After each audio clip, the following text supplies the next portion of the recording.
In the dusty streets of Copper Springs, 1875, a scene unfolds that will be whispered about for generations. Sarah Mitchell stands alone at the altar, her factory-worn hands clutching a wilting bouquet, as Thomas Clayton, son of the town's mercantile owner, declares he cannot marry common stock. Cruel laughter echoes through the church as Sarah's world crumbles around her. But fate has other plans. Just as she turns to flee, boot steps echo on wooden floorboards. Marcus Blackwood, owner of the largest ranch in the territory, stands in the doorway. His weathered face holds no judgment, only quiet determination as he walks down the aisle, not to mock, but to offer his hand in marriage. Could a man who has everything see something in a factory girl that even she couldn't see in herself? Before we jump back in, tell us where you're tuning in from. And if this story touches you, make sure you're subscribed, because tomorrow I've saved something extra special for you. The brass time card clicked into place with a familiar thunk as Sarah Mitchell began another day at the Copper Springs textile mill. Dawn's first light hadn't yet touched the mountaintops, but the factory floor already hummed with the rhythmic clatter of spinning jennies and power looms. She flexed her fingers, remembering her mother's hands, how they'd looked just the same at 35, worn smooth and strong from years of similar work. Sarah navigated the maze of machinery with practiced grace, nodding to Mary Beth and Eleanor at their stations. The air hung thick with cotton fibers that danced in shafts of dim light from the high windows. These same particles had taken her father 3 years ago, his lungs finally giving out after 2 decades of breathing the textile dust. But the mill had also given them life, had put food on their table, and allowed Sarah to help support her younger siblings after his passing. "Morning, Miss Mitchell," called Mr. Henderson, the floor supervisor, his voice carrying a note of unusual respect. Most factory girls earned little more than curt instructions, but Sarah's reputation for maintaining the most efficient station and training new workers had earned her a measure of regard, even from management. She settled at her loom, fingers automatically checking the tension of 100 different threads. The repetitive motion was meditative, allowing her mind to wander to the evening ahead. Another dinner with Thomas Clayton. Even now, 6 months into their courtship, it seemed impossible that the son of Copper Springs' most prominent merchant would look twice at a factory girl. Their romance had begun unexpectedly, with a chance encounter at Henderson's general store. Sarah had been purchasing thread for her mother's mending work when Thomas knocked over a display of buttons, sending them scattering across the wooden floor. As they both knelt to gather the wayward buttons, their hands had touched, and Thomas had looked at her, really looked at her, with those striking blue eyes. "I've seen you," he'd said, "walking to the mill each morning. You're always the first one there, aren't you?" Sarah had nodded, surprised he'd noticed. "The early light's the best for checking the machines," she'd replied, then immediately worried she'd said too much. Factory work wasn't a suitable topic for conversation with a gentleman, but Thomas had seemed genuinely interested, asking questions about her work, her family, her life. He'd insisted on carrying her packages home, and by the time they reached her modest house on the outskirts of town, Sarah had fallen a little in love with his easy charm and gentle manners. The courtship that followed felt like something from a penny dreadful romance. Thomas brought her flowers, took her on buggy rides through town, and spoke of a future filled with promise. Her mother had worried, men of his station often play at romance with factory girls, but they marry their own kind. But Sarah had believed Thomas was different. He spoke of changing times, of merit mattering more than birth, of building a new kind of life together. The steady rhythm of the loom matched her heartbeat as Sarah remembered their most recent evening together, planning the wedding. Thomas had seemed distracted, distant even, but she'd attributed it to the natural nerves of an approaching marriage. Now, watching the threads interlace beneath her practiced hands, she wondered if she'd missed something important in her eagerness to believe in their fairy tale. "Sarah!" Mary Beth's urgent whisper broke through her reverie. "Your mother's here!" Sarah's head snapped up. Margaret Mitchell stood in the doorway of the factory floor, her face pale beneath her bonnet. Mr. Henderson was already striding toward her station, no doubt to dock her pay for the interruption, but her mother's presence during working hours could only mean something was terribly wrong. The time card clicked again as Sarah punched out, the brass face recording the shortest shift. She'd worked in 8 years at the mill. She didn't know then that it would also be her last. The town notice board outside Henderson's general store told the story of Copper Springs better than any history book could. Posted prominently at the top was an announcement for the upcoming Merchants Association meeting, printed on fine cream-colored paper. Below it hung notices for church socials, carefully penned in elegant script. And at the bottom, crowded together on cheap newsprint, were help-wanted notices for the mill, mine, and local farms, the sort of work that calloused hands and bent backs. Rebecca Clayton, Thomas's mother, stood before that same board now, lips pursed as she read the wedding announcement. Her silk-gloved finger traced the letters of her son's name, then stopped abruptly at Sarah Mitchell. The gesture wasn't lost on the small group of ladies gathered for their morning shopping. "To think," whispered Mrs. Whitaker behind her fan, "a Clayton marrying straight out of the factory floor. Whatever is Thomas thinking?" "It's this modern age," Mrs. Henderson replied, adjusting her hatpins. "All these new ideas about social mobility. In my day, people knew their place." Sarah heard these whispers as she passed, carrying a basket of mending for her mother. She'd grown accustomed to such talk over the past months, had learned to hold her head high even as the fine ladies of Copper Springs discussed her as if she were invisible. But Rebecca Clayton's presence made her pause, heart hammering against her ribs. The older woman turned, fixing Sarah with a gaze that could have frozen the summer air. "Miss Mitchell," she said, her voice carrying just far enough to reach the gathered audience. "I wonder if I might have a word." The conversation that followed in the shade of the general store's awning would haunt Sarah's dreams for months to come. Rebecca Clayton's words were perfectly polite, even kind on the surface, but their meaning cut deeper than any factory blade. "You must understand, dear, that marriage into the Clayton family carries certain responsibilities. Thomas will be expected to take over the mercantile empire his father has built. His wife must be prepared to host socials, to serve on charitable boards, to move in the proper circles. I'm sure you're a lovely girl, but—" "I can learn," Sarah interrupted, surprising herself with her own boldness. "I've already started. Reading books on etiquette, and Mrs. Patterson at the church has offered to teach me proper hosting." Rebecca's smile didn't reach her eyes. "Some things, my dear, cannot be learned from books. They must be bred in the bone." That evening, as Sarah recounted the encounter to Thomas in the parlor of her family's modest home, she searched his face for some sign of the righteous anger she felt. Instead, she found only a carefully neutral expression that made her stomach twist with uncertainty. "Mother means well," he said finally, adjusting his cravat. "She's just concerned about our future, about maintaining the family's position in society." "And you?" Sarah asked quietly. "Are you concerned about maintaining your position?" Thomas reached for her hand, but his grip lacked its usual warmth. "Of course not. But perhaps we could delay the wedding a bit? Give you time to acquire more refinement?" The word hung in the air between them like the cotton dust in the factory, invisible but choking. Sarah withdrew her hand, remembering her mother's warnings. 8 years at the loom had taught her to recognize when a thread was about to snap. "How long?" she asked, though she already knew the answer wouldn't matter. "Just until things settle," Thomas replied, not meeting her eyes.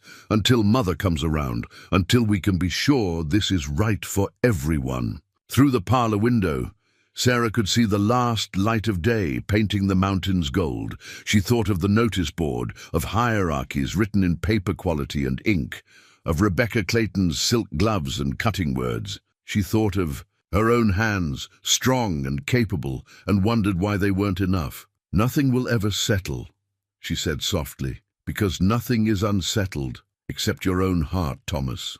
He left shortly after, promising to call again tomorrow, to explain better, to make her understand.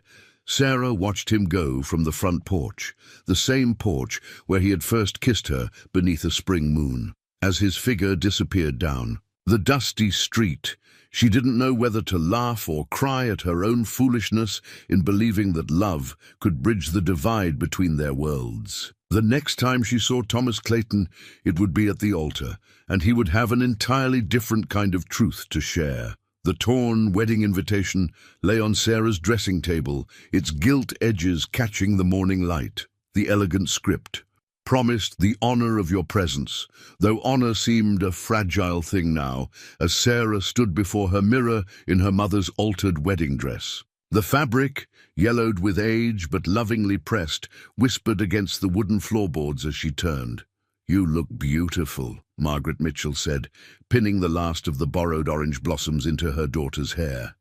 Her voice carried the weight of unspoken worry, but her hands were steady, hands that had guided spinning jennies and raised 4 children alone. "The flowers are wilting," Sarah observed, touching the small bouquet that Mary Beth had gathered from her garden. "At dawn, simple wildflowers, not the hothouse roses Thomas had originally ordered. They'll last through the ceremony," her mother assured her, though they both knew the real concern wasn't about flowers. The church bells began their morning toll as Sarah and her family made their way down the dirt road. Factory workers lined the street, having taken their precious Sunday morning to see one of their own marry into Copper Springs elite. Their faces showed a mix of pride and uncertainty that mirrored Sarah's own heart. Inside the church, the division was stark. The Clayton side overflowed with fine dresses and morning coats, while the Mitchell side held fellow mill workers in their Sunday best, freshly scrubbed but unable to completely hide the indigo stains of their trade beneath their fingernails. Thomas waited at the altar, his back rigid in his new suit. He hadn't come to the rehearsal dinner the night before. Pressing business, his note had said. Now, as Sarah began her walk down the aisle on her uncle's arm, she saw Thomas's fingers working at his collar, saw Rebecca Clayton's triumphant smile, saw the minister's slight frown. The first warning came in Thomas's eyes as she reached him. They were focused somewhere over her shoulder, refusing to meet her gaze. The second was in how he didn't take her hand, leaving her to stand alone before God and the assembled congregation. Thomas began, his voice cracking. He cleared his throat and started again, louder this time. "I cannot go through with this." The words fell like stones in still water, ripples of whispers spreading through the church. "It's not right." Thomas continued, gaining strength as he spoke to the air above Sarah's head. "Not right for anyone. I cannot bind myself to common stock. My family's position, our responsibilities to the community. Mother was right. Some things cannot be overcome." Sarah stood perfectly still, her mother's dress suddenly heavy as lead on her shoulders. She heard Mary Beth's sharp intake of breath from the front pew, heard Rebecca Clayton's satisfied sigh, heard the rustle of fine fabric as the society ladies leaned forward for a better view of her humiliation. "Common stock," she repeated softly, the factory term for raw cotton hitting her like a physical blow. All those months of Thomas praising her refinement, her quick mind, her gentle ways, and in the end she was just raw material to him, unfinished, unworthy. The first laugh came from somewhere in the Clayton section, a young woman behind her fan. Others followed, growing in volume and cruelty. Sarah felt her face flush, felt tears threatening, felt the weight of every eye in the church.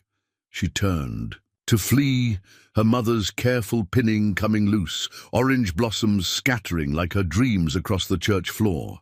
But before she could take a step, a new sound cut through the laughter, boot heels on wooden boards, steady and purposeful. The church door stood open to the morning sun, and in its frame stood Marcus Blackwood. His presence seemed to fill the A doorway, though he wasn't an unusually large man. It was something in how he held himself, in the quiet authority that radiated from his weathered features. The laughter died. Even Rebecca Clayton's triumphant expression faltered. Marcus Blackwood owned more land than all the Clayton holdings combined, and his word carried weight in 3 counties. Now he stood in his best black coat, his grey eyes taking in the scene before him with careful consideration. Sarah felt the tears on her cheeks but couldn't move to wipe them away. The wilting flowers trembled in her grip as Marcus Blackwood began to walk down the aisle, his steps unhurried but deliberate. He passed Thomas without a glance, coming to stop before Sarah.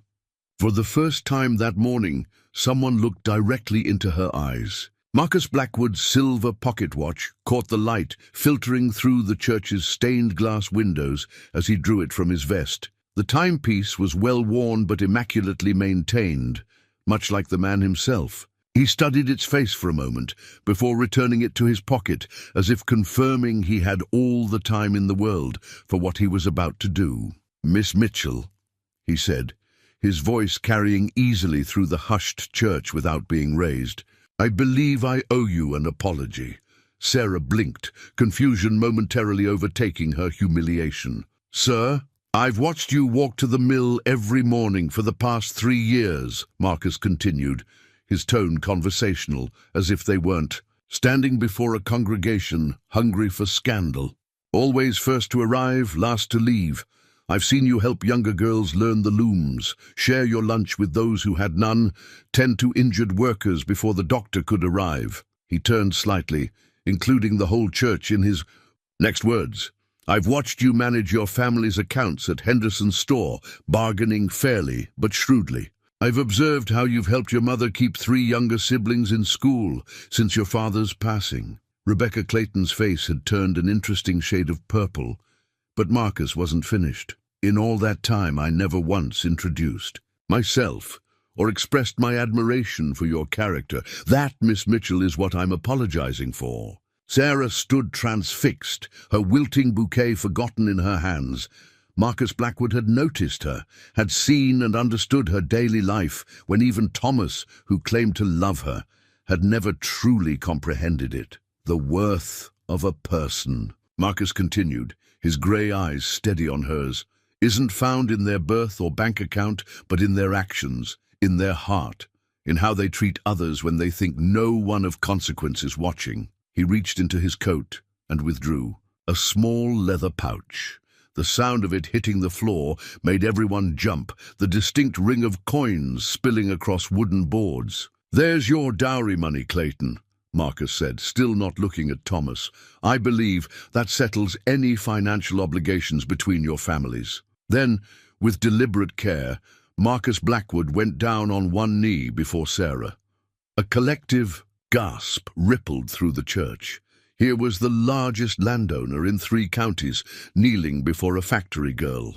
"Miss Sarah Mitchell," he said, "I'm 42 years old, somewhat set in my ways, and far from the most charming man in Copper Springs.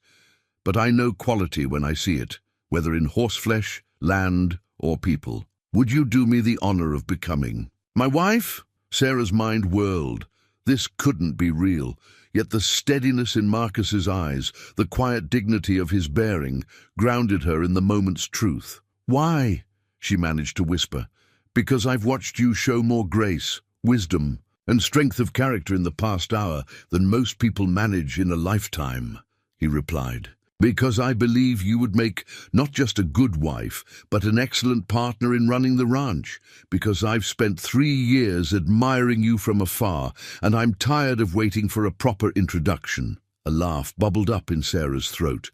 Not the hysterical kind that threatened earlier, but something genuine, born of surprise and dawning hope. "We haven't even had a proper conversation, Mr. Blackwood." "Marcus," he corrected gently. "And I'm hoping we'll have a lifetime of conversations, if you're willing." From the front pew, Sarah heard her mother's sharp intake of breath. From the Clayton side came outraged murmurs.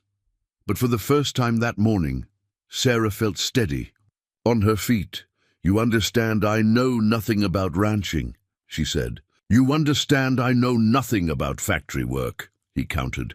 Perhaps we can learn from each other. Sarah looked down at her mother's altered wedding dress, at the wilting flowers in her hands, at the scattered coins by Thomas's feet. Then she looked at Marcus Blackwood, still kneeling patiently, his silver pocket watch marking time in his vest pocket, as he waited for her answer. Yes, she said clearly, loud enough for everyone to hear. Yes, I would be honored to be your wife. Marcus rose smoothly, taking her hand as if they'd done this 1,000 times before.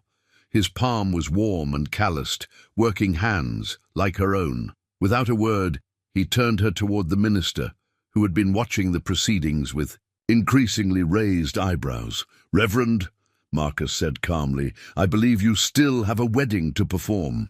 Unless, of course, you object to joining a rancher and a factory girl in holy matrimony. The minister, who happened to lease his house from Blackwood Ranch, cleared his throat. No objection at all, Mr. Blackwood. Shall we begin? In the quiet of her mother's kitchen, Sarah twisted her mother's wedding ring around her finger, the same ring she'd nearly walked down the aisle wearing for Thomas. Now, it caught the afternoon light differently, as if even this small circle of gold understood that everything had changed. You don't have to do this, Margaret Mitchell said softly, setting a cup of tea before her daughter. The familiar scent of chamomile filled the kitchen, but couldn't quite mask the lingering aroma of the bread they'd baked that morning. Bread for a wedding celebration that had transformed into something entirely unexpected. He's a good man. Mama. Sarah traced the worn edge of the ring, smoothed by decades of her mother's work. Everyone says so. Everyone says he's a fair employer and an honest businessman, her mother corrected. That's not the same as knowing if he'll make a good husband. You don't know him, Sarah. The truth of those words settled heavily in the room. Sarah had said yes in the church, partly out of genuine appreciation for Marcus's gesture, partly to salvage her dignity, but mostly because something in his steady gaze had promised safety, respect, and perhaps even understanding. A knock at the door interrupted their conversation. Mary Beth burst in, her face flushed with excitement. The whole town's talking. Mrs. Henderson says Mr. Blackwood just walked into the mercantile and bought out Thomas Clayton's entire stake in the business. Paid cash on the barrel. Sarah's hand tightened around her teacup. He didn't have to do that. That's not all, Mary Beth continued, dropping into a kitchen chair. He told Mr. Clayton Sr. that if Thomas ever speaks an unkind word about you again, he'll buy out the rest of the family's shares too. Can you imagine the Claytons working for wages like the rest of us? The ring felt heavier on Sarah's finger. Marcus was fighting her battles already, wielding his wealth and influence like a sword. Was this to be her life now, protected but powerless? As if reading her thoughts, her mother reached across the table and covered Sarah's hand with her own. You can still say no, child. We'd manage. But would they? Sarah thought of her siblings, of the factory wages that barely kept food on the table, of her sister Emily's dreams of attending the teachers' college in Denver. Marcus Blackwood could make those dreams possible with the stroke of a pen. Another knock, more formal this time. Sarah knew before her mother opened the door that it would be Marcus. He stood on their modest porch in his church clothes, hat in hand, looking somehow both imposing and uncertain. Miss Mitchell, he said, then corrected himself. Sarah, might I have a word? Her mother and Mary Beth retreated to the kitchen, though Sarah knew they'd be listening to every word. She stepped onto the porch, closing the door behind her. I realize, Marcus began, that I've put you in an awkward position. Offering marriage to a woman I barely know in front of the whole town might seem either romantic or foolish, depending on one's perspective. Which do you think it was? Sarah asked. A slight smile touched his lips. Both, perhaps. But I want you to know that my offer was sincere, not just a gesture to save your pride. However, he paused, choosing his words carefully. If you wish to cry off, I'll understand. I'll still ensure the Claytons never harm your reputation. And I can arrange for you to take a position at my sister's millinery shop in Denver if you'd prefer a fresh start. Sarah studied him in the afternoon light. His face was weathered but honest, his grey eyes direct. No pretty words or grand gestures now, just a straightforward offer of choice. "And if I don't cry off?" she asked. "What then?" "Then we learn to be partners," he said simply. "I won't pretend love, Sarah. That would be dishonest to both of us. But I offer respect, protection, and the freedom to become whatever you wish to be. In time, perhaps friendship, maybe even more." Sarah touched her mother's ring again, thinking of all it represented: duty, sacrifice, unexpected joy, enduring strength. "I don't want protection if it means being powerless," she said finally. "I won't trade one cage for another, no matter how gilded." "I wouldn't expect you to," Marcus replied. "I've watched you manage that factory floor for 3 years. I could use that kind of capability at the ranch. We have 40 hands, 3 foremen, and accounts with every business in 3 counties. It's not so different from running looms, just more horses and fewer spindles." A laugh escaped her, surprising them both. "You make it sound so practical." "Isn't it? 2 people, joining forces to build something worthwhile?" He gestured toward the street, where curious townspeople were, trying to appear as if they weren't watching. "Let them have their romance and scandal. We'll have something better, a partnership of equals." Sarah looked down at her mother's ring one last time, then back at Marcus. "Yes," she said, and this time the word felt like a choice rather than an escape. "Yes, I'll marry you, not because I have to, but because I want to see what we might build together." The ranch deed hung framed in Marcus's study. Their study now. Sarah corrected herself. The yellow document dated back to 1851, when Marcus's father had first claimed this stretch of valley and hillside. In the morning light, Sarah could trace the elegant script that marked out the boundaries, from the lightning-struck oak at Crystal Creek to the 3-peaked ridge, thence to the old Indian Trail. The land had a poetry to it, even on paper. "It's different from the factory ledgers, isn't it?" Marcus's voice came from the doorway, making her start slightly. She hadn't heard him approach. Another adjustment she'd have to make. The mill's constant clatter had always announced everyone's movements. "The language is prettier," she admitted, "but the principles are the same. Assets, responsibilities, records to be kept." He nodded, pleased by her understanding. "Speaking of records, Mrs. Torres is waiting in the kitchen. She's managed the house for 15 years, and I thought you might want to review the household accounts with her." Sarah smoothed her skirts, her new skirts, ordered from Denver at Marcus's insistence. "Will she resent my taking over?" "Eleanor," Marcus actually chuckled. "She's been praying for someone to take the accounts off her hands. Numbers give her a headache, but she was the only one I trusted to keep things honest." The kitchen proved to be a domain unto itself, warm with the scent of baking bread and strong coffee. Elena Torres looked up from a scatter of papers on the broad wooden table, her dark eyes sharp and assessing. "So," she said, "you're the factory girl who knows figures." There was no judgment in her tone, only practical interest. "Can you read Spanish?" "No," Sarah admitted, "but I can learn." Elena's face softened. "Good answer. Sit. We have supply lists in 2 languages, 6 different vendors, and 3 feuding. Ranch hands' wives, who all want their husbands to have the best cuts of meat. Show me how you'd organize this." For the next 2 hours, Sarah immersed herself in the familiar comfort of numbers and logistics. It wasn't so different from managing the mill's supply chain, just beef instead of cotton, hay rather than thread.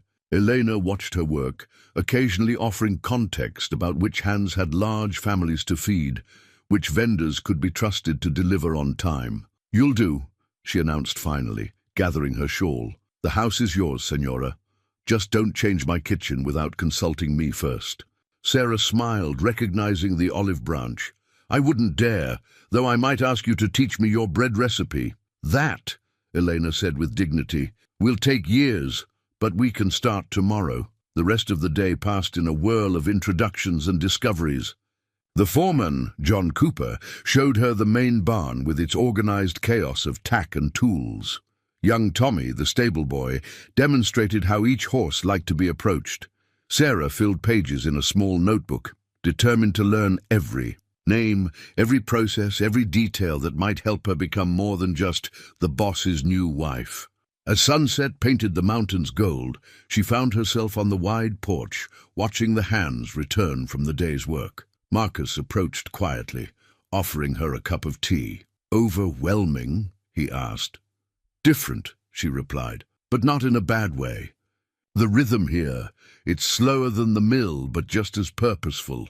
He leaned against the porch rail, his own coffee cup steaming. "Cooper says you spent an hour learning about our leather-working setup. It's not unlike maintaining the looms," Sarah explained.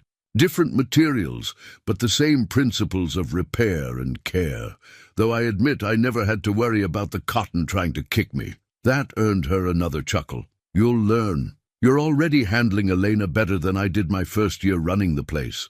Sarah sipped her tea, considering. "She's like Mary Beth at the mill, knows everything about everyone, keeps the small problems from becoming big ones. Every workplace needs someone like that." "You see people clearly," Marcus observed. "That's a rare gift." "Hey, the mill taught me that," she said. "When your life depends on the person next to you watching for broken threads or machinery gone wrong, you learn to read people quickly." A comfortable silence fell between them as they watched the sunset paint the valley in deepening shades of purple and gold. The ranch hands' children played in the dusty yard, their laughter carrying on the evening breeze. From the kitchen came the clatter of Elena preparing dinner, and from the barn the soft nickering of horses being settled for the night. "It's not what you imagined for yourself," Marcus said finally. "I know that." Sarah thought of the factory's endless noise, of Thomas's false promises, of her mother's warnings about marrying above her station. Then she looked at the ranch deed hanging in the study behind them, at the land spread out before her, like a kingdom waiting to be understood. "No," she agreed, "it's not what I imagined, but maybe that's not a bad thing." Sarah discovered Marcus's library on a rainy afternoon, 2 weeks into their marriage. The door had always been unlocked, but something about the quiet sanctuary of floor-to-ceiling books had seemed too personal to intrude upon without invitation. Today, however, the sound of Marcus's voice reading aloud drew her in like a moth to flame. He sat in a worn leather chair, spectacles perched on his nose, reading to Tommy's younger sister Katie, who sat cross-legged on a faded Persian rug. The girl's clothes were patched but clean, her eyes wide, as Marcus's rich voice brought Jane Eyre to life. "I am no bird, and no net ensnares me. I am a free human being with an independent will," he read, then glanced up to find Sarah in the doorway. Instead of stopping, he simply smiled and gestured for her to enter. Katie turned, ready to surrender her story time, but Sarah shook her head and settled quietly into a window seat. The rain painted patterns on the glass as Marcus continued reading, his voice lending dignity to Jane's declaration of independence. When the chapter ended, Katie reluctantly gathered her shawl. "Same time next week, Mr. Blackwood?" "Same time," he agreed. "And remember, don't tell the other hands' children," she finished. "It's our secret." She bobbed a quick curtsy to Sarah and slipped out into the rain. "How many secrets like this do you keep?" Sarah asked, running her fingers along the nearest shelf. Philosophy, poetry, novels, scientific treatises, the collection spoke of a hungry mind and years of careful curation. "Enough," Marcus replied, removing his spectacles. "Katie has a quick mind and few opportunities. Her father's worried she'll get above herself reading such things, so we pretend it's just an errand to help dust the library." Sarah smiled, remembering her own childhood hunger for books, satisfied only by scraps of newspaper and borrowed dime novels. "And the other secrets." Marcus rose, returning Jane Eyre to its place. "Cooper's boy wants to be a doctor. I slip him medical texts when I can.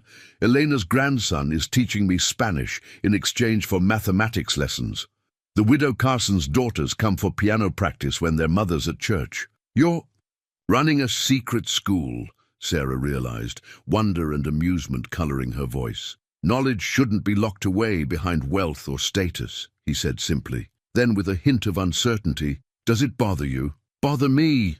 Sarah moved deeper into the room, inhaling the leather and paper scent of learning. I spent every Sunday for 3 years teaching younger mill workers to read by lamplight. We used discarded labels from cotton bales as primers. Something shifted. In Marcus's expression, recognition perhaps, or confirmation of what he'd suspected about her. He crossed to a particular shelf and drew out a volume bound in green cloth. Adam Smith, he said, offering her the book, The Wealth of Nations. You might find his thoughts on labor and value interesting given your experience. Sarah accepted the book, noting how naturally it fit in her hands. You're not afraid I'll get above myself, Sarah, he said quietly. I'm counting on it. Over the next few weeks, the library became their evening sanctuary. Sarah would bring the household accounts or ranch correspondence to review, while Marcus handled business letters or ranch records. They worked in comfortable silence, broken occasionally by shared observations or questions. She discovered his passion for engineering, texts, his weakness for poetry, his careful notations in the margins of scientific journals. He found her devouring economics treatises, practicing her Spanish in Elena's cookbooks, sketching improved designs for the ranch's irrigation system based on principles she'd learned maintaining factory machinery. One evening, as thunder growled, in the distance, Marcus looked up from his ledgers to find Sarah frowning over a particularly complex passage in The Wealth of Nations. Troubled, he asked. Smith claims the division of labor increases productivity, she said, and he's right. I saw it in the mill. But he doesn't account for the cost to the workers, how it breaks down the human spirit to do the same small task endlessly. And what would you suggest instead? Balance, she replied thoughtfully. Like here on the ranch, everyone has their specialty, yes, but also knows enough of each other's work to help when needed. It's more human. Marcus set aside his papers. You should write that down. Your perspectives on labor and management, comparing the factory system to ranch operations. It could be valuable. Sarah blinked. Who would want to read the opinions of a factory girl turned rancher's wife? The same sort of people who want to read the thoughts of a self-educated Scottish professor, he answered, tapping her copy of Smith. Experience matters more than credentials, Sarah. You've lived what he only theorized about. The rain fell harder outside, drumming against the library's windows. Inside, the lamplight caught the gold leaf on hundreds of spines, each one containing worlds of possibility. Sarah looked at Marcus. This man who collected knowledge, like others collected silver, who saw value in mines others overlooked, who had recognized something in her that she was only beginning to see in herself. Perhaps, she said slowly, I will write it down. After all, we have quite a library here for research. His smile, warm and approving, felt like sunlight after rain. The forged land document lay on Marcus's desk like a coiled snake. Sarah stared at the elaborate letterhead of the Clayton Mercantile Company, her fingers tracing the familiar loops of Thomas's signature, now rendered sinister by context. The morning sun through the study windows seemed to mock the document's shadows, illuminating the careful fraud hidden beneath legitimate business language. Mary Beth brought this? Marcus asked, his voice carefully neutral. Sarah nodded. Her brother works as a clerk for the Clayton's lawyer. He found it while filing papers. She swallowed hard. The date, Marcus. Look at the date. 3 months before your wedding day, he confirmed, studying the document. A contract with the Eastern Mill Corporation for the purchase of... He paused, understanding dawning in his eyes. The entire factory district, including the worker housing. Thomas never wanted to marry me, Sarah said, the words tasting bitter. He was courting me to keep me quiet, to keep me from warning the other workers. He knew I saw the ledgers, knew I might notice if the ownership changed hands. Marcus sat back in his chair, grey eyes thoughtful. The Eastern Mill Corporation has a reputation. They buy local mills, slash wages, squeeze every penny of profit they can before moving on. They've left ghost towns across 3 states. Sarah's hands clenched into fists. Mary Beth says they're planning to announce the sale next month. Most of the workers have lived in those houses for generations. Their gardens, their communities, their children's schools. All of it would be lost. And Thomas Clayton would walk away with a tidy profit, Marcus added, safely married to the banker's daughter in Denver by then. The pieces fell into place with terrible clarity. Thomas's insistence on a long engagement, his mother's sudden push to break them apart, the timing of the public humiliation, all orchestrated to discredit her if she tried to raise the alarm. "I have to warn them," Sarah said, rising. "The mill workers trust me. If I explain—" "Wait." Marcus held up a hand. "This document alone isn't enough. We need more proof, a way to fight this legally." He picked up the contract, studying the signatures. "Clayton Sr. is no fool. He wouldn't leave himself vulnerable unless—" His voice trailed off as he reached for another document from his desk. "Unless what?" "Unless he's desperate." Marcus spread out a map of the county. "Look here. The railroad's planning a new spur. Line. If it follows the expected route through Crystal Creek, the Clayton holdings would triple in value. But if it follows the alternate route through the factory district, the Eastern Mill Corporation would control the most valuable land in the county." Sarah finished. "They're not just buying the factory, they're buying the future of Copper Springs itself." Marcus nodded grimly. "And they're using the Clayton family's social standing as cover. Who would question a respected merchant selling some properties? By the time anyone realized the scope of it, it would be too late." Sarah paced the study, her mind racing. 8 years of factory work had taught her how systems connected, how one broken thread could unravel an entire fabric. "The workers' contracts," she said suddenly. "They're with the current mill owner, not the building owner. If the Eastern Mill Corporation takes over, every worker would have to sign a new contract," Marcus confirmed, "or leave, with nowhere to go, since they'd lose their homes too." Sarah felt sick. How many families would be destroyed? How many children would have to leave school to work? How many elderly workers would be cast aside? A knock at the door interrupted her dark thoughts. Elena entered with the morning mail, her expression concerned. "Senora, there's trouble at the mill. They've posted new rules. No more children helping after school, no more garden plots behind the houses, no more taking home spare cotton for personal use." Sarah met Marcus's eyes. "It's starting already. They're tightening control before the sale, making sure no one has any resources to fall back on." Marcus rose, decision clear in his bearing. "Eleanor, tell Cooper I need him." "Sarah." He paused, studying her face. "This isn't just about stopping a land grab anymore. This is about protecting people who can't protect themselves. Are you ready for what that might mean?" Sarah thought of the factory girls who'd shared their bread with her after her father died, of the older women who taught her to manage the looms, of Katie reading Jane Eyre in the library, dreaming of a bigger life. She picked up the forged document, its false promises now clear as day. "I was born ready, Marcus. The Claytons thought I was just a factory girl who reached too high. Time to show them how wrong they were." The morning sun caught the gold lettering on the contract, making it shine like fool's gold, bright and worthless. But Sarah's determination shone brighter, tempered now by understanding and purpose. The game Thomas Clayton had started with. False courtship would end with true justice, or she wasn't a Mitchell or a Blackwood at all. The stack of yellowed newspaper clippings spread across the library table told a damning story. Sarah and Marcus had spent the evening piecing together the Clayton family's history, each faded article adding another layer to their understanding.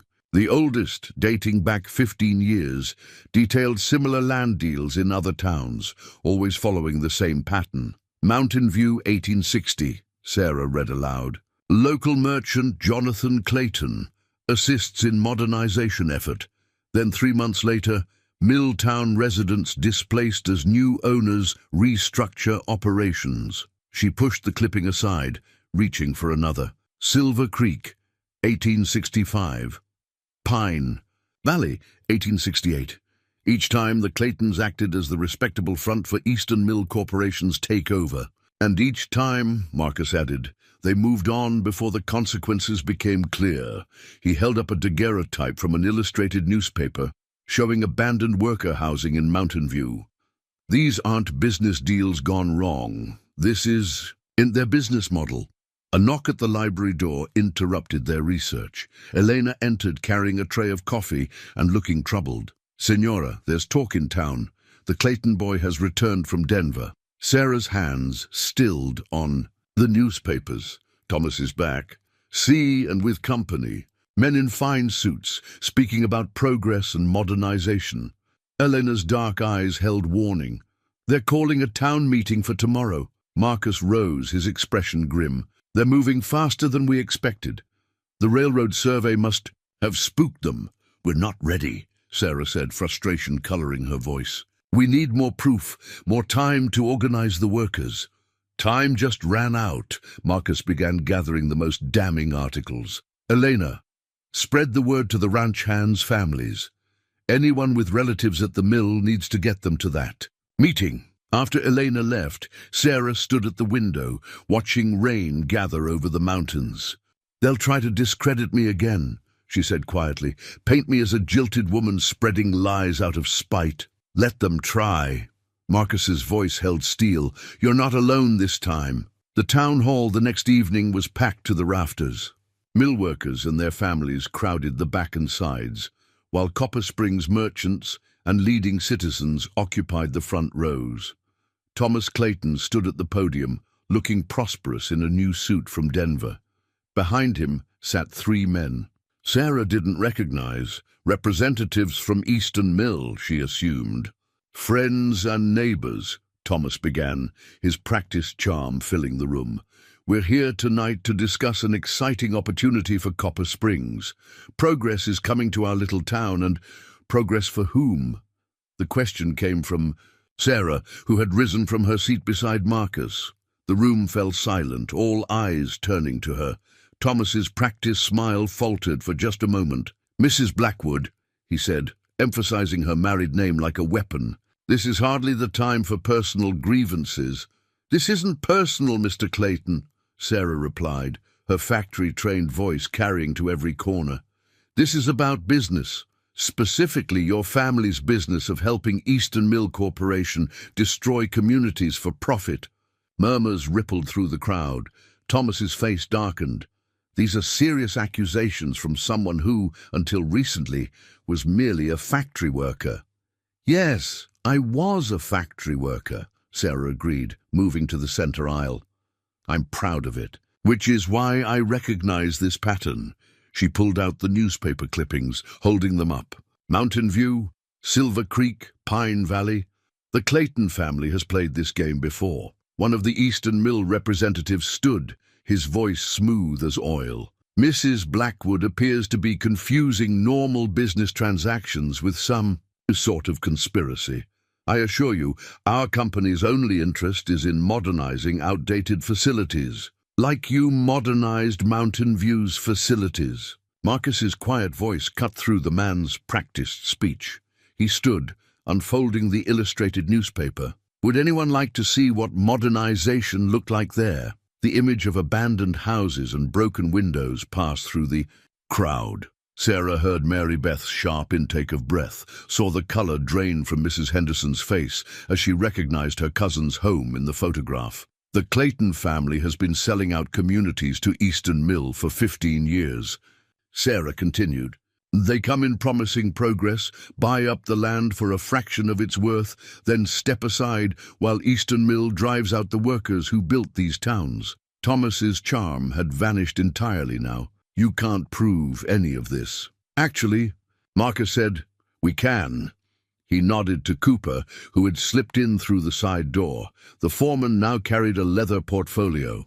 "These are land records from 3 counties, showing the pattern of Clayton family investments, followed by Eastern Mill takeovers. But more importantly," he withdrew the forged document they'd discovered. "This is a contract dated 3 months Before your broken engagement to Sarah, care to explain why you were negotiating the sale of worker housing while courting one of those workers? The room erupted in angry voices. Sarah saw Thomas's mother clutch her pearls, saw the Eastern millmen conferring urgently, saw the mayor's face grow thunderous as he realized how close the town had come to disaster. But mostly, she watched the faces of her fellow mill workers as they understood the full scope of what had nearly happened to them.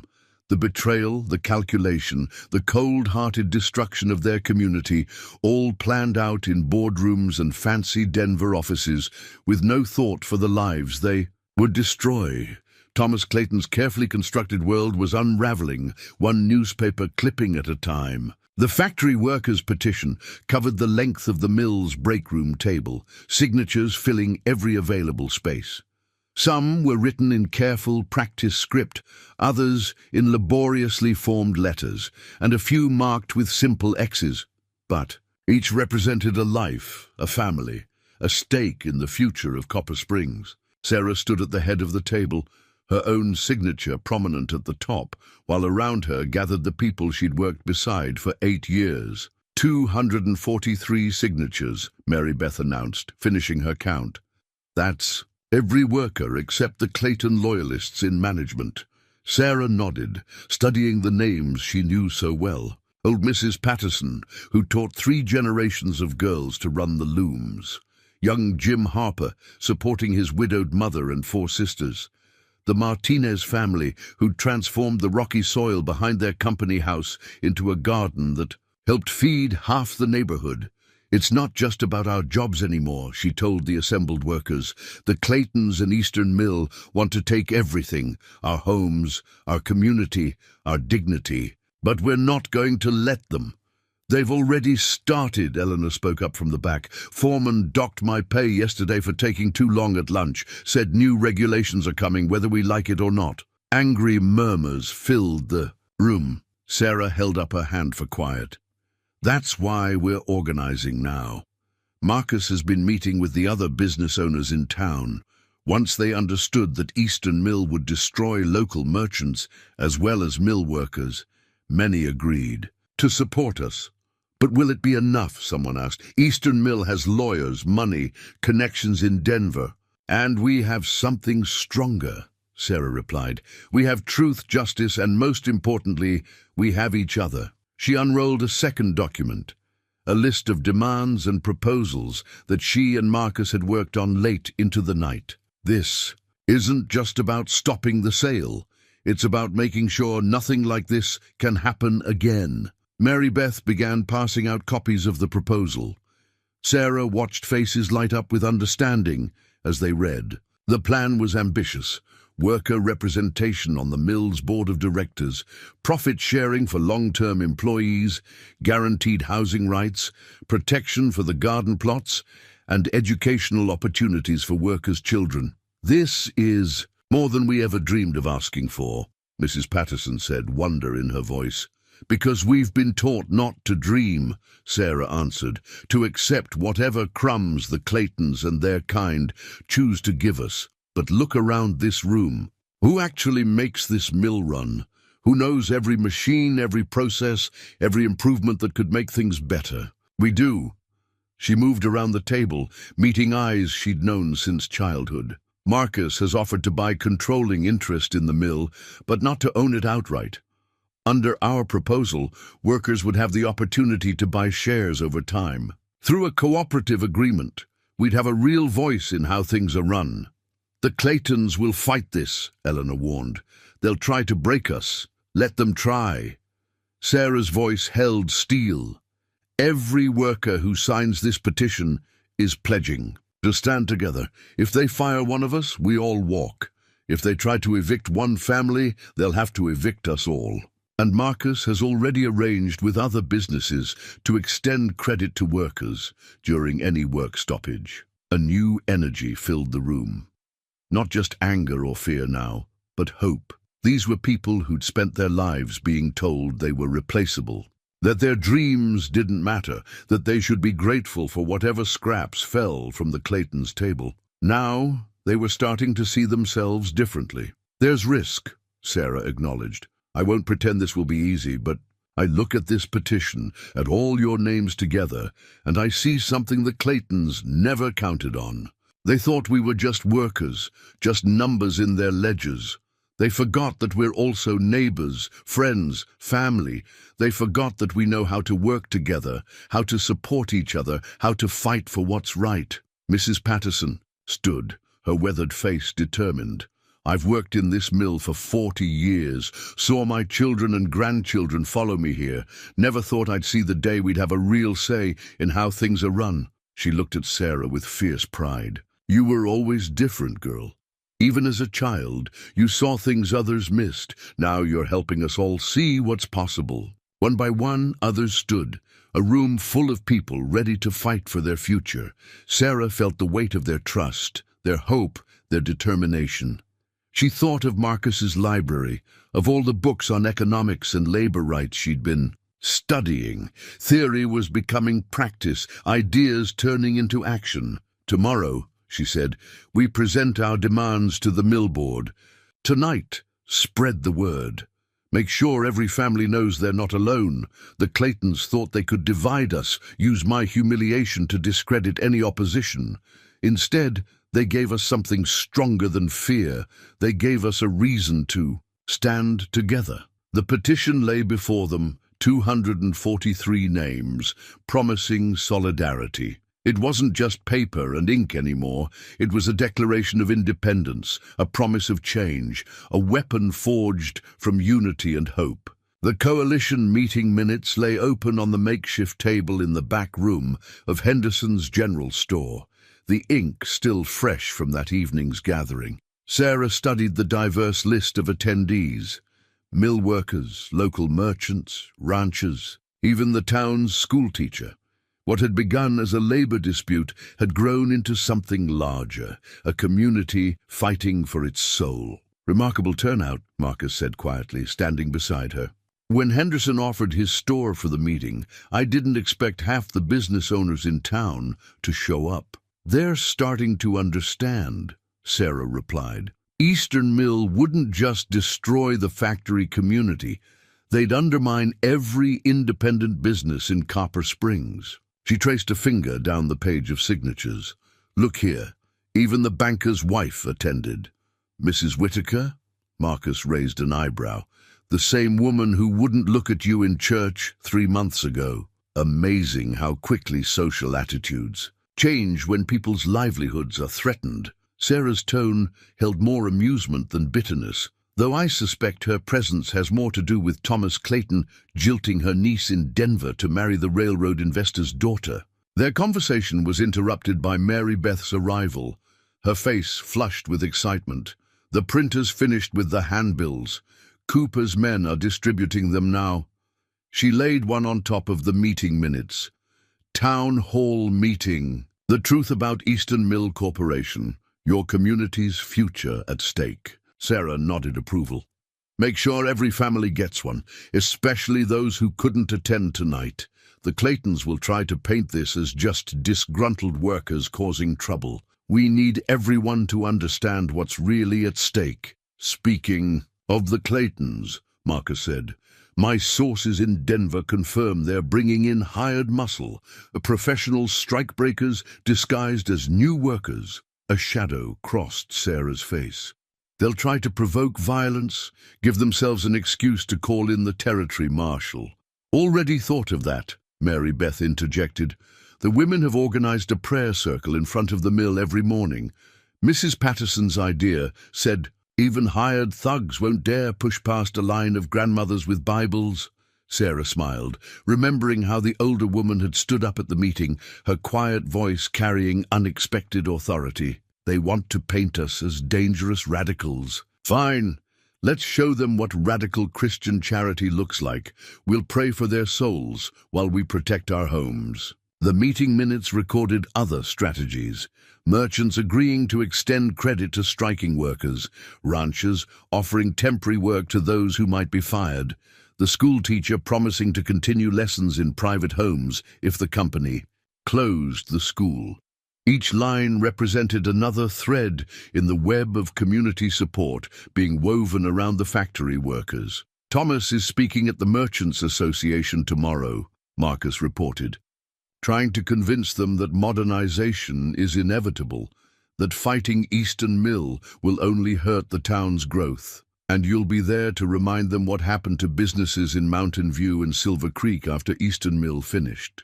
Modernizing those communities." Sarah gathered the minutes and other papers into her satchel. "Meanwhile, I need to meet with the Workers' Committee. Elena said she'd watch Katie and the other children in the library while we talk." Marcus touched her arm gently. "Be careful. The Claytons are getting desperate. Thomas was asking questions about your regular schedule, your usual routes through town." "Let them come after me," Sarah said, steel in her voice. "I'm not that frightened factory girl anymore, trying to prove I'm worthy of their world. They're the ones who should be worried now." As if to underscore her point, Henderson's wife entered with fresh coffee and a warning. "Clayton Sr.'s trying to call in banknotes early. Pressure people to withdraw support. But my Henry's been talking with other merchants. They're ready to band together, refuse all business with Clayton suppliers if he continues these tactics." The meeting minutes recorded this development in Mary Beth's careful hand. Merchants Protective Association proposed mutual defense against economic coercion. Another line of defense, another group choosing community over profit. Sarah gathered her shawl, preparing to leave for the Workers' Committee meeting. Through the store's window, she could see lanterns moving through the darkening streets, workers and supporters spreading the word, sharing resources, strengthening bonds that had always existed but had never been so vital. "We'll need to be ready," she told Marcus. "When they realize they can't break us individually, they'll try something bigger." He nodded, understanding in his eyes. "The community's with you, Sarah. All those years they looked down on factory workers, never realizing you were the ones holding this town together. Now, everyone's beginning to see it." The meeting minutes' final entry for the evening read, "Next. Steps. Prepare for direct confrontation. Trust in unity. Stand firm." Simple words for a complex battle, but looking at the list of signatures, former enemies now allies, proud merchants now standing with humble workers, Sarah felt the truth of them in her bones. The town hall keys felt heavy in Sarah's pocket as she climbed the steps in the pre-dawn light.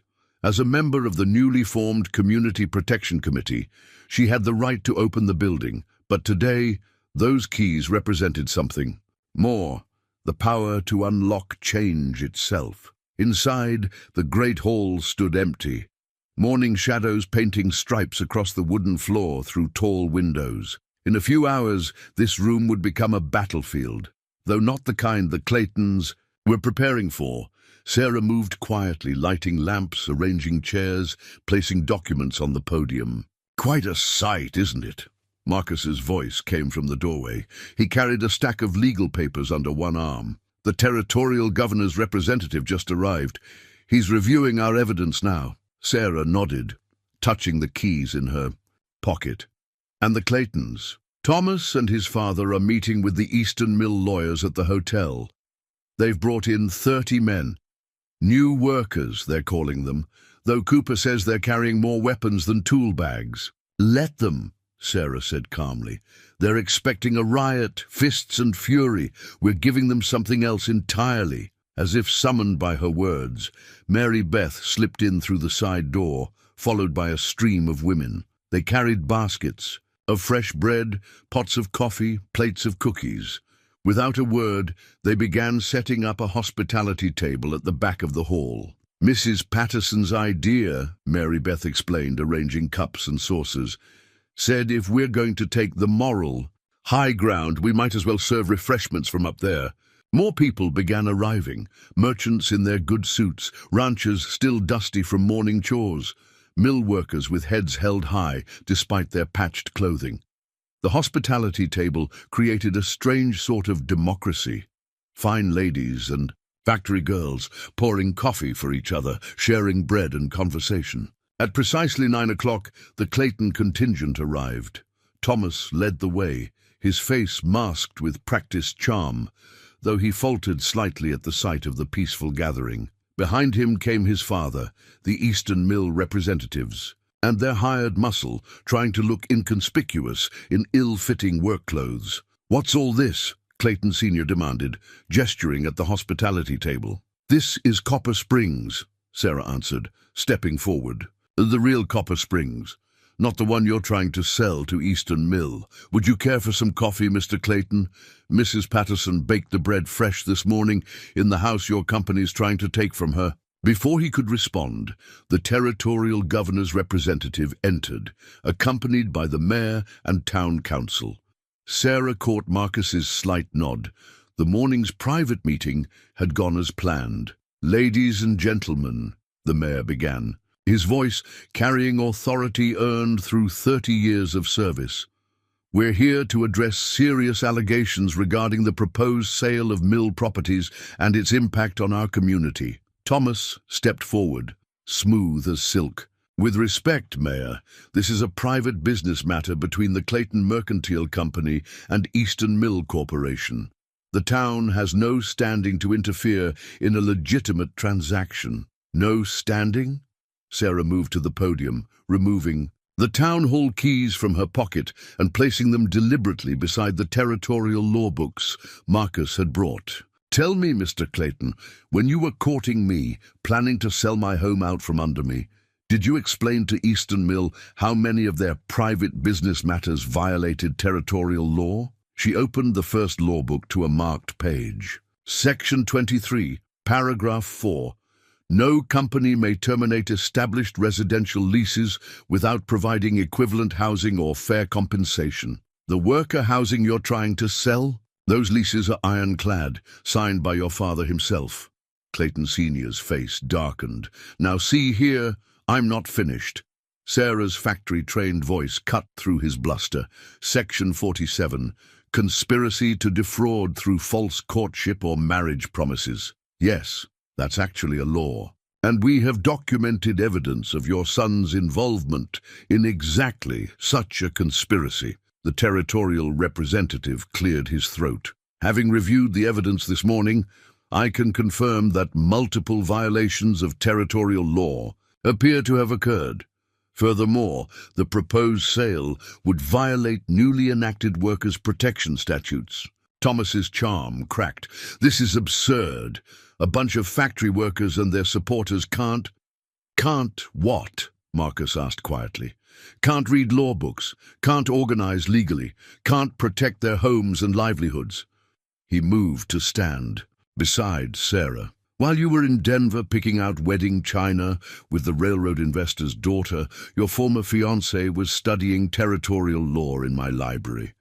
While you were plotting to destroy this community, its people were learning. To defend it," Sarah lifted another document from the podium. "We have a counter-proposal. The workers have formed a cooperative association, backed by local investors, including Mr. Blackwood. We're prepared to buy the mill ourselves at a fair market price, with legal guarantees protecting both worker interests and local businesses." The Eastern Mill representatives were already gathering their papers, reading the shift in power. They hadn't come to fight a legal battle against an organized community. They'd come to exploit a divided one. Clayton Sr.'s face had gone from red to purple. "You can't accept a fair price for the mill instead of Eastern Mill's inflated offer," Sarah finished for him. "Actually, sir, you can, and you will, because the alternative is a full territorial investigation into every land deal your family has made in the past 15 years. I believe we have some interesting documentation about Silver Creek that the authorities there would love to review." The morning sun had fully illuminated the hall now, catching the brass keys beside the law books. Sarah stood straight-backed. At the podium, no longer a factory girl reaching above her station, but a leader defending her community. The power to unlock change, indeed. The new factory charter gleamed with fresh ink on the mayor's desk, its carefully worded articles representing months of negotiation, planning, and dreams. Sarah stood with Marcus and the Workers' Committee, watching as one by one the signatures were added. Clayton Sr.'s shaky scrawl, the territorial representative's flowing script, her own clear hand, marking the dawn of a new era for Copper Springs. Article 1, the mayor read aloud for the assembled crowd. The Copper Springs Mill Cooperative Association shall be established as the legal owner and operator of all mill properties, with shares distributed between working members and community investors according to the attached schedule. Sarah caught Mary Beth wiping away tears as the mayor continued through the articles they'd fought so hard to secure: guaranteed housing rights, profit-sharing arrangements, worker representation on the board of directors, protection for the garden plots, and educational provisions for workers' children. To think, Mary Beth whispered, it all started with a broken engagement. But Sarah knew it had started long before that, in every moment of dignity denied, every dreams deferred, every quiet act of resistance by people who refused to be mere cogs in someone else's machine. The charter simply made official what had always been true. The mill's real strength lay in its workers, not its owners. Clayton Sr. sat stiffly in his chair, his face a mask of controlled fury as he watched his empire transform. Thomas had already fled to Denver, leaving his father to handle the final surrender. The Eastern Mill representatives had departed weeks ago, their dreams of easy profit shattered by community solidarity. Article 7, the mayor continued. The Cooperative Association shall establish a school of industrial arts, offering advanced training in textile manufacturing, machinery maintenance, and business management to all qualified workers and their children. Marcus squeezed Sarah's hand. The school had been his suggestion, inspired by their evenings in the library. Knowledge and opportunity, he'd said, those are the real engines of progress. The territorial representative added his final attestation to the charter, then stood to address the crowd. In my 15 years of service, I've never seen a community transform conflict into cooperation so effectively. The Copper Springs Mill Cooperative may well become a model for other territories to follow. Sarah stepped forward to sign her name. One final time, not as a factory girl or even as Mrs. Blackwood, but as the newly elected president of the cooperative's board of directors. The position had been offered to Marcus first, but he declined, saying the mill needed someone who understood it from the inside out. "Don't forget where you came from," Mrs. Patterson had told her that morning, straightening Sarah's collar before the ceremony. "But don't let anyone else forget where you've led us to either." The charter's final article spelled out the mill's new governance structure, a board comprising workers, investors, and community representatives, all working together to ensure the prosperity of both the business and its people. It wasn't charity or paternalistic benevolence. It was partnership, pure and simple. "I hereby declare the charter ratified and recorded," the mayor announced, adding his own signature with a flourish. The crowd erupted in applause, but Sarah's attention was caught by movement at the back of the room. Elena had opened the doors, admitting a stream of children carrying flowers, Katie leading the way with a copy of Jane Eyre clutched proudly to her chest. They were the first students enrolled in the new school, their futures no longer limited by their parents' station or society's expectations. Article 10, Sarah heard the mayor continuing, but she already knew the words by heart. They were her words, written late one night in Marcus's library: "The mill shall be operated not solely for profit, but for the betterment of all who labor within its walls and the community that supports it. For just as a single thread gains strength when woven into fabric, so too does each individual prosper when bound together in common cause." Clayton Sr. rose abruptly, already turning to leave, but Sarah's voice stopped him. "Mr. Clayton," she called, her tone free of triumph or malice, "won't you stay for the celebration? After all, you helped build this mill. You should see what it's becoming." He turned, looking at her properly for perhaps the first time, not as his son's inappropriate choice or a worker above her station, but as a woman who had outmaneuvered him with grace and justice rather than force. "You've won, Mrs. Blackwood," he said stiffly. "Isn't that enough?" "This isn't about winning," she replied, gesturing to the charter. "It's about building something that will last. Your name may not be on the mill anymore, but your grandchildren are still welcome to attend our school, to work here if they choose, to be part of what we're creating." He left without responding, but Sarah saw something flicker in his eyes, recognition perhaps of the world changing around him. The charter on the mayor's desk wasn't just a legal document, it was a bridge between the old ways and the new, between owners and workers, between what had been and what could be.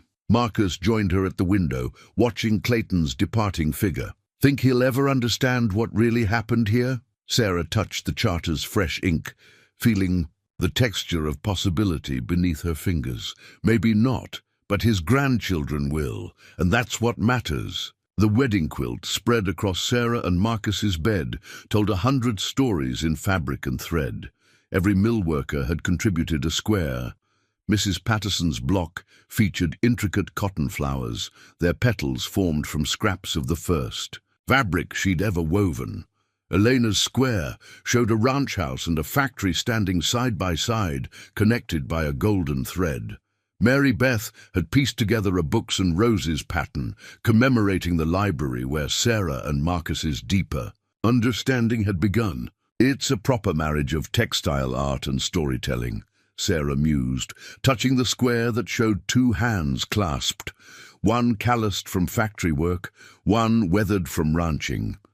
Her mother had sewn that one, capturing the essence of Sarah and Marcus's partnership in simple, honest stitches. The afternoon sun streamed through their bedroom windows as Sarah prepared for their second wedding ceremony. The first had been a hasty affair in the church, born of necessity and defiance. This celebration planned after the mill charters. Signing would be different, not a rescue or a rebellion, but a true joining of hearts that had grown to know and cherish each other. "Are you ready?" her mother asked, entering with the dress they'd made together. Not her mother's altered gown this time, but a new creation combining silk from Marcus's connections and cotton from her beloved mill. The bodice featured a subtle pattern of interwoven threads, symbolizing how their separate lives had strengthened each other. "More than ready," Sarah replied, running her fingers over the quilt one last time. Each square represented not just the maker's skill, but their acceptance and support. These were the same people who had once whispered about her presumption in courting Thomas Clayton. Now they celebrated her marriage to an even wealthier man, not because of his status, but because they had seen how Sarah and Marcus fought for justice together. The ceremony would be held on the ranch with the mountains, painting a majestic backdrop. As Sarah descended the stairs, she found Katie waiting with a bouquet of wildflowers and roses, beauty cultivated and wild combined, just like the community they were building. "Mrs. Torres says the feast is ready," Katie reported proudly. Everyone helped. The mill workers brought bread and pies, the ranch hands prepared the beef, and the merchants contributed delicacies from Denver. Even Mrs. Clayton sent a cake, she added with wide eyes. Sarah smiled at this evidence of changing times. Rebecca Clayton's gesture might be more political than personal, but it represented progress nonetheless. The old social barriers were falling, replaced by recognition of each person's worth and contribution. Outside, the celebration was already beginning. Tables stretched across the ranch's front lawn, dressed in white cloths and decorated with flowers from both Sarah's factory friends' gardens and Marcus's carefully tended rose bushes. Mill workers and ranchers mingled easily, their children playing together while the adults shared food and conversation.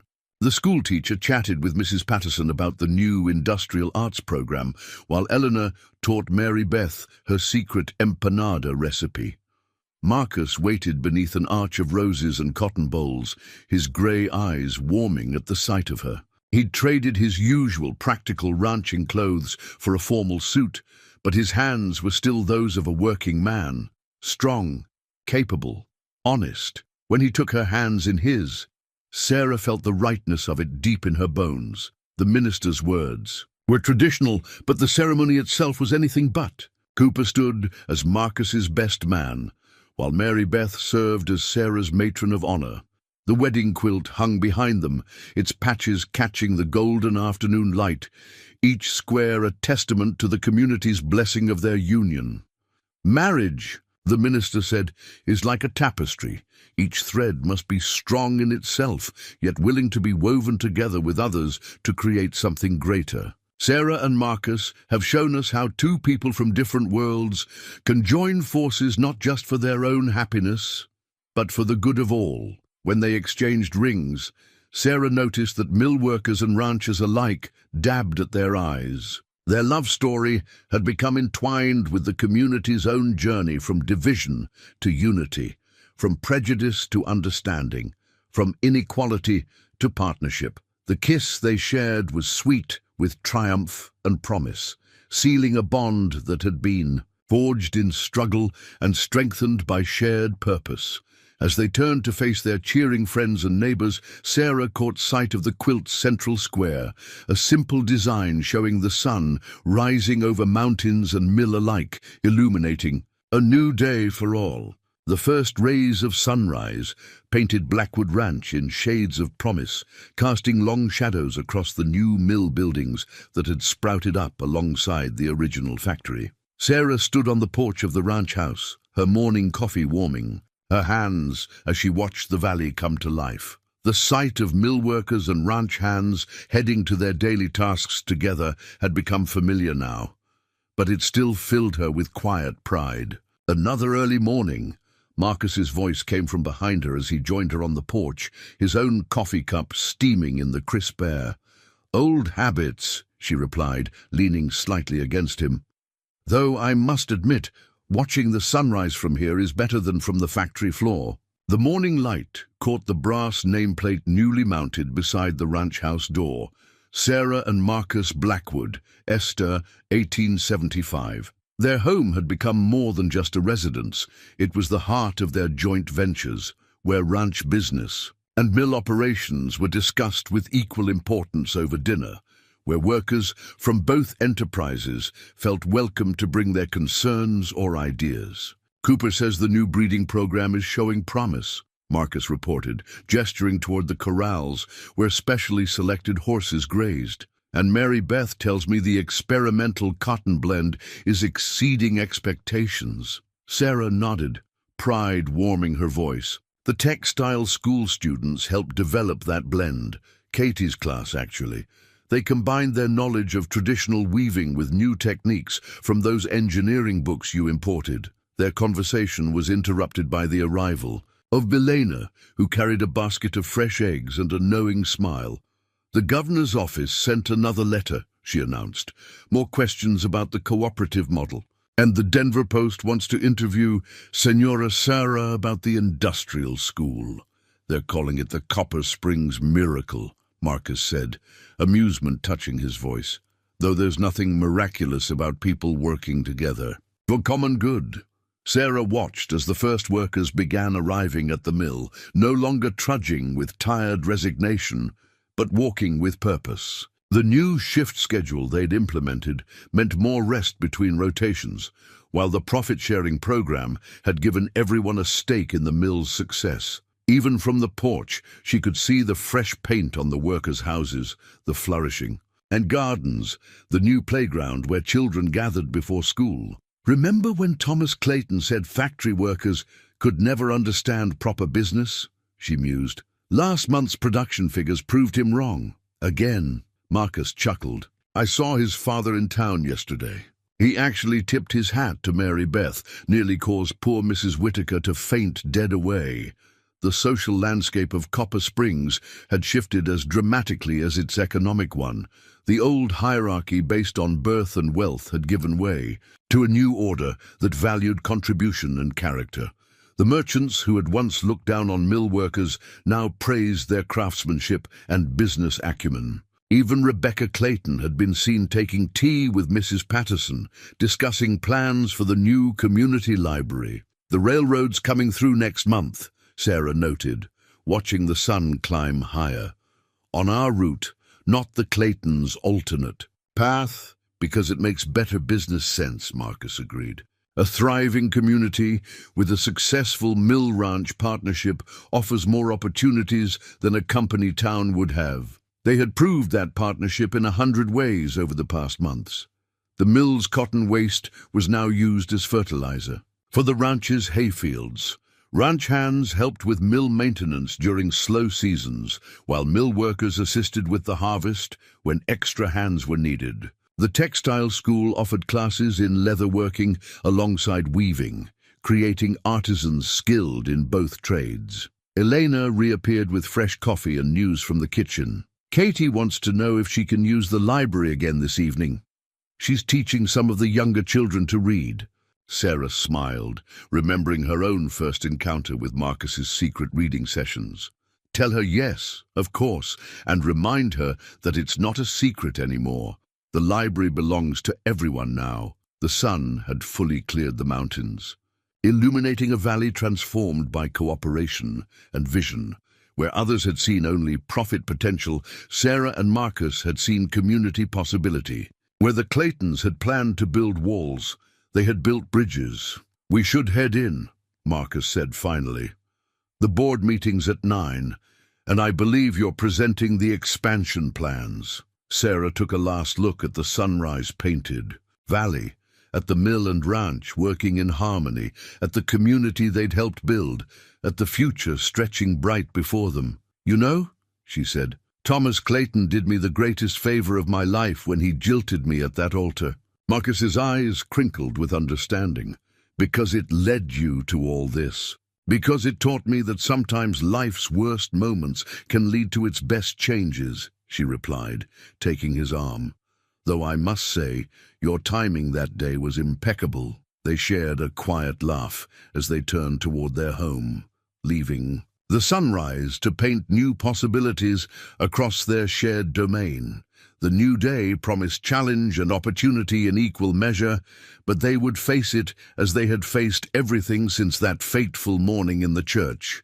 Together, stronger, for their differences united in purpose and heart. The family portrait hung in the mill's main office, capturing a moment both formal and intimate. Sarah sat in a carved wooden chair, her posture straight but relaxed, while Marcus stood beside her, one hand resting lightly on her shoulder. But what drew most visitors' eyes was the collection of people surrounding them. Not just blood relations, but the extended family they'd built. Elena's grandchildren, Katie clutching her beloved books, Mrs. Patterson beaming proudly, Mary Beth and Cooper standing like protective siblings. "First anniversary of the cooperative," Mary Beth explained to the newspaper reporter from Denver, who'd been studying the portrait with obvious curiosity. "We insisted on having it painted. Sarah wanted just her and Marcus, but we told her it wouldn't be right. The whole story is about family blood and chosen both." The reporter nodded, jotting notes in his leather-bound notebook. He'd come to write about the Copper Springs miracle, but found himself instead documenting a deeper transformation. The mill's productivity numbers and profit-sharing statistics were impressive, but they didn't capture the real change. That change was visible in 100 small ways, in the sound of children playing in the new schoolyard while their parents worked shorter, safer shifts, in the sight of former society ladies and factory workers serving together on the library board, in the easy flow of people and goods between ranch and mill, each supporting the other's success. Mrs. Blackwood revolutionized everything. The reporter observed, watching Sarah through the office window as she discussed new weaving patterns with a group of workers. From factory girl to community leader, it's quite a story. Mary Beth shook her head. That's not how Sarah sees it. She says she just helped everyone recognize the power they already had. The real revolution was in people learning to see each other clearly, to value each other's worth. Outside, the afternoon sun gilded the scene. ranch hands and mill workers sharing lunch in the communal garden, their children playing together without regard for their parents' occupations. The textile school's newest class was graduating next week. 20 students, including 3 from neighboring towns that wanted to replicate the Copper Springs model. "And Mr. Blackwood," the reporter asked, "how does he feel about his wife's prominence in the community?" As if in answer, Marcus appeared in the courtyard, returning from a morning of ranch business. Sarah looked up from her discussion, their eyes meeting with quiet warmth. There was no need for grand gestures or public displays. Their partnership spoke through actions, through the way they moved in unconscious harmony, each strengthening the other's purpose. "Marcus understands true worth better than anyone," Mary Beth replied. "He saw it in Sarah when others only saw her station. Now he helps others recognize it in themselves." The reporter watched as Marcus joined the group, adding his practical ranching experience to the discussion of new textile patterns. The workers showed no hesitation in debating points with him, their respect based on knowledge freely shared rather than authority imposed. "And the Claytons?" The reporter's pencil hovered over his notebook. "How have they adapted to the new order?" Mary Beth's smile held more triumph than malice. "Thomas married his railroad heiress in Denver. They don't visit much. But Clayton, Sr., well, something changed in him. He's been attending the textile school's lectures, learning about the industry he thought he understood. Even offered to teach a course on business negotiations next term." The family portrait caught the late afternoon light, each face telling its own story of transformation. Elena's grandson, now apprenticing as a ranch foreman while studying business. At night, Katie, top of her class and dreaming of university. Mrs. Patterson's daughter, returning from Denver to teach at the industrial school she'd once been told was above her station. "The thing is," Mary Beth continued, watching the reporter's quick notes, "Sarah and Marcus didn't just change how the mill and ranch work. They changed how we all see ourselves and each other. That's their real legacy." Through the window, they could see Sarah and Marcus walking together toward the new library building, their steps matched to each other's rhythm. The sight of them, the factory girl and the rancher who defied society's expectations, had become a symbol of Copper Springs itself, proof that the greatest strength comes not from power over others, but from lifting each other up. The family portrait captured that truth in oil and canvas, preserving not just faces, but a moment of transformation. A year had passed since the cooperative's founding, but the real story was written in the daily lives of people who had learned to see themselves and their community through new eyes. Sarah's diary lay open on her desk in the ranch house study, its pages filled with a year's worth of reflections. Her latest entry captured a moment that had brought their journey full circle. Today, a young woman arrived at the mill seeking work.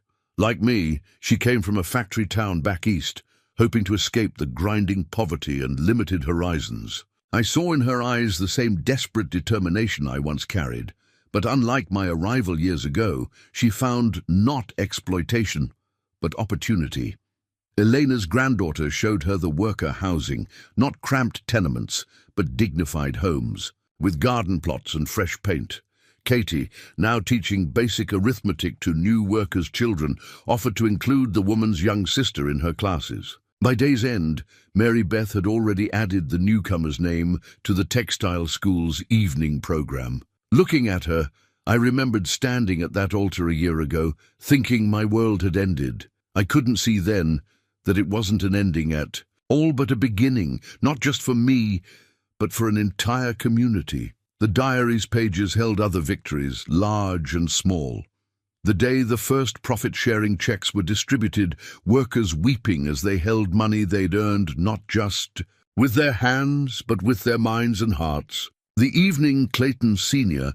had publicly apologized at a town meeting, admitting that his greatest business error had been undervaluing his workers' worth. The morning, the territorial governor arrived to study their cooperative model, leaving with plans to recommend similar programs throughout the territory. Marcus entered the study quietly, carrying 2 cups of evening tea. "Writing again?" Sarah smiled, accepting the cup. "Recording today's small miracle. Did you see young Tommy's face when Cooper promoted him to assistant foreman?" "The same look you had when you first discovered the library," Marcus observed, settling into his chair beside her desk. "That moment of realizing the world is bigger than anyone told you it could be." Through the window, they could see the lights of worker homes twinkling in the dusk, smoke rising from chimneys in the cool evening air. The mill's evening shift would be ending soon, its workers heading home to warm meals and family time, no longer exhausted by endless hours at the looms. "I received a letter from Thomas today," Sarah said, touching her diary. "He's setting up a new mill in Denver. Wants to know if we'd consult on implementing some of our workers' programs there." Marcus raised an eyebrow. "And will we?" "I think we should. Not for Thomas's sake, but for his workers. Every factory girl deserves the chance to rise, to learn, to build something meaningful." She turned to a fresh page in her diary, ink catching the lamplight as she wrote, "Perhaps that's the greatest lesson of this past year. True change doesn't come from fighting against the old world, but from building a better one." Marcus and I didn't just defy society's expectations. We created new expectations, showed what's possible when people are given the chance to grow into their full potential. The evening settled around them like a comfortable shawl as Sarah continued writing, Marcus reading quietly beside her. Their contentment wasn't just in each other, but in the knowledge that their story had become part of something larger. Every day, more communities sent representatives to study the Copper Springs model. Every week, new students enrolled in the textile school, dreaming bigger dreams than their parents had been allowed to dream. Sarah's final diary entry for the evening read, "A year ago, I stood in a church believing love had betrayed me, not understanding that real love, whether between 2 people or within a community, is built on respect, recognition of worth, and the courage to imagine something better. Marcus saw in me what I hadn't yet seen in myself. Together, we helped others see it too. That's the real miracle of Copper Springs. Not that one factory girl rose above her station, but that an entire community learned to rise together." She closed the diary gently, its pages holding not just her story, but the story of every person who dared to believe in the possibility of change. Outside, the first stars appeared above the mountains, their light touching both ranch and mill, both past and future, both what had been and what was yet to come. Marcus reached for her hand in the gathering darkness. No words were needed. Their fingers intertwined with the easy familiarity of 2 people who had learned to dance together, to work together, to build together. Their love story had become Copper Springs' story, and through their example, perhaps other communities' stories as well. The diary on the desk held one last truth, written in Sarah's clear hand. "Some say our story is about revenge or redemption, but really it's about recognition of worth, of possibility, of the strength we all carry within us." Marcus and I didn't just find each other that day in the church. We found a way to help others find themselves.